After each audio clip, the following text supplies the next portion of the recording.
Cinema release అయిన తర్వాత ఓ critics review చదివి అది మంచి రివ్యూ వస్తేనే ఓ కిక్ ఉంటుంది.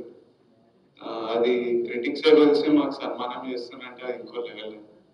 It's really nice. చిన్నప్పుడు ఇప్పుడు మా మిడిల్ క్లాస్ అబ్బాయిలకి ఆర్ మిడిల్ క్లాస్ ఫ్యామిలీస్ కి press press massive thing, it's powerful thing. News పేపర్లో రావాలని ప్రతి మదర్కి ప్రతి ఫ్యామిలీకి ఒక కోరిక ఉంటుంది, మా కొడుకు న్యూస్ పేపర్లో రావాలని. మాకు రావాలంటే స్టేట్ బోర్డు సిబిఎస్ఈ టాప్ చేస్తే కానీ రాలేము, ఎందుకంటే మనకి ఇండస్ట్రీకి సంబంధం లేదు.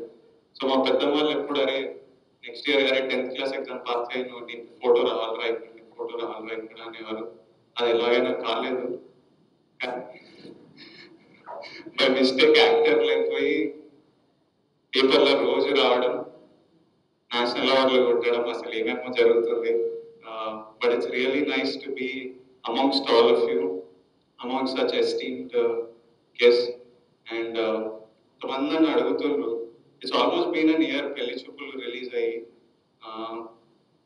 ఏదో మాకు నచ్చి ఇద్దరు ప్రొడ్యూసర్ల దగ్గర తీసుకెళ్ళాము, ఇద్దరికి నచ్చి రాజు సపోర్ట్ చేశారు. అది గారు చూసి ఆయనకు నచ్చి అని వేరే లెవెల్ తీసుకెళ్లారు. 1 year అయితే సినిమా సూపర్ హిట్ అయింది.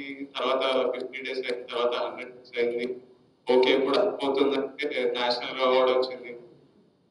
మా ఫ్రెండ్స్ అడుగుతారు నెక్స్ట్ ఏంద్ర ఆస్కర్ వస్తుందా మీకు. So thank you all for giving so much love the press and every one.